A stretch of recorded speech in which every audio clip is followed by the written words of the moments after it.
ఎడాపెడా అక్రమ అరెస్టులపై చెంపదెబ్బ చంద్రబాబు సర్కార్కి గట్టి షాక్ ఇచ్చింది సుప్రీంకోర్టు. వాక్ స్వాతంత్ర హక్కును హరిస్తున్న ప్రభుత్వానికి సర్వోన్నత న్యాయస్థానంలో ఎదురుదెబ్బ. జర్నలిస్టుగా కొమ్మినేని శ్రీనివాసరావు హక్కుని పరిరక్షించాల్సిన బాధ్యత తమపై ఉందన్న ధర్మాసనం, తద్వారా ఆయన వాక్ స్వాతంత్రం రక్షించినట్టు అవుతుందని స్పష్టీకరణ. నవ్వడం నేరమా, నవ్వితే అరెస్ట్ చేసేస్తారంటూ మండిపాటు. నవ్వడం తప్పైతే మేము రోజు నవ్వుతూనే కేసులు విచారిస్తుంటామని వ్యాఖ్య.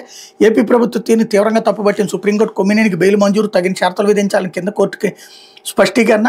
సీనియర్ జర్నలిస్ట్ కొమ్మినేని వెంటనే విడుదల చేయాలని సుప్రీంకోర్టు తీర్పు చెప్పింది. నిరంకుశంగా అప్రజాస్వామ్యంగా అరాచకంగా వ్యవహరిస్తాను చంద్రబాబు గట్టి బుద్ధి చెప్పిందంటూ ఇక్కడ జగన్ స్టేట్మెంట్ కూడా హైలైట్ చేశారు. రాష్ట్రంలో పౌరులు, మేధావులు, పాత్రికేయులు వాక్ స్వాతంత్ర హక్కును హరిస్తున్న టీడీపీ కూటమి ప్రభుత్వాన్ని సుప్రీంకోర్టు గట్టి షాక్ ఇచ్చింది. వాక్ స్వాతంత్ర హక్కును కాపాడాల్సిన బాధ్యత తమపై ఉందని తేల్చి చెప్పింది.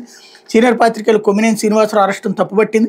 లైవ్ షోలో ప్యానలిస్ట్ చేసిన వ్యాఖ్యలపై నవ్వినందుకు కొమ్మినేని అరెస్ట్ చేయడంపై విస్మయం వ్యక్తం చేసింది. నవ్వడం నేరమా, దానికి అరెస్ట్ చేసేస్తారంటూ మండిపడింది. నవ్వడమే తప్పైతే తాము కూడా ప్రతిరోజు నవ్వుతూనే కేసులు విచారణ చేస్తామంటూ గుర్తు చేసింది. లైవ్ షోలో ప్యానలిస్ట్ వ్యాఖ్యలకు కొమ్మినేని శ్రీనివాసరావు నవ్వారే తప్ప ఆయన ఎలాంటి అనుచిత పరువు నష్టం కలిగించే వ్యాఖ్యలు చేయలేదని స్పష్టం చేసింది. ఓ జర్నలిస్ట్గా లైవ్ న్యూస్ షోలో పాల్గొన్న కొమ్మినేని హక్కును పరిరక్షించాల్సిన బాధ్యత తమపై ఉందని, తద్వారా ఆయన వాక్ స్వాతంత్ర హక్కును కూడా పరిరక్షించినట్లు అవుతుందని సుప్రీంకోర్టు తేల్చి చెప్పింది. గుంటూరు జిల్లా తుళ్లూరు పోలీసులు ఈ నెల 8న నమోదు చేసిన కేసులో కొమ్మినేని శ్రీనివాసరావుకు బెయిల్ మంజూరు చేస్తున్నట్టు తెలిపింది. బెయిల్ మంజూరు సందర్భంగా షరతులు విధించాలని కింది కోర్టుకు స్పష్టం చేసింది. ఈ మేరకు న్యాయమూర్తులు జస్టిస్ ప్రశాంత్ కుమార్ మిశ్రా, జస్టిస్ మన్మోహన్తో కూడా ధర్మాసనం శుక్రవారం ఉత్తర్వులు జారీ చేసింది. కొమ్మినేని శ్రీనివాస్ నిర్వహించే కేఎస్ఆర్ లైవ్ షోలో పాల్గొన్న మరో సీనియర్ జర్నలిస్ట్ కృష్ణరాజు అమరావతి రాజధాని గురించి పలు వ్యాఖ్యలు చేశారు. దీంతో కృష్ణరాజు కొమ్మినేనిపై టీడీపీకి చెందిన కమ్మబాటి శిరీష్ ఫిర్యాదు చేశారు. ఈ ఫిర్యాదు ఆధారంగా పోలీసులు కొమ్మినేని కృష్ణరాజుపై ఐటీ చట్టంతో పాటు ఎస్సీ ఎస్టీ అత్యాచారం నిరోధక చట్టం కింద కేసు నమోదు చేశారు. తర్వాత పోలీసులు కొమ్మినేని శ్రీనివాసరావును హైదరాబాద్లో అరెస్ట్ చేశారు. ఆయనకు మంగళగిరి కోర్టులో ప్రవేశపెట్టగా 14 రోజులు రిమాండ్ విధించింది అన్నటువంటి వార్తని